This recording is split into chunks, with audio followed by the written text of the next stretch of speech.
Motif Neurotech is developing a therapeutic brain-computer interface to address drug-resistant mental health conditions, beginning with treatment-resistant depression. For many people with depression, brain activity is dominated by the default mode network, a pattern of brain activity associated with internally directed thoughts and rumination. For these people, it can be difficult to escape the constant background of negative thoughts and emotion. Healthy individuals have a more active central executive network that helps them to engage in the outside world and initiate tasks.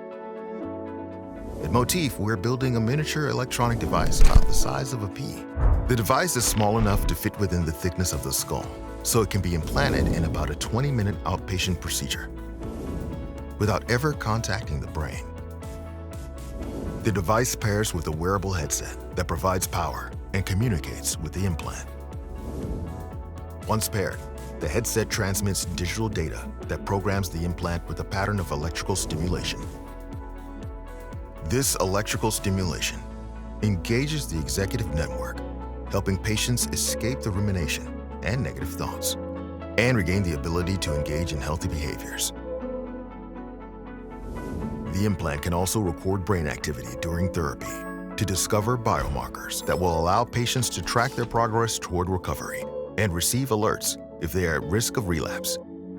These features will allow the Motif device to treat, track, and prevent mental illness, helping patients get well and stay well.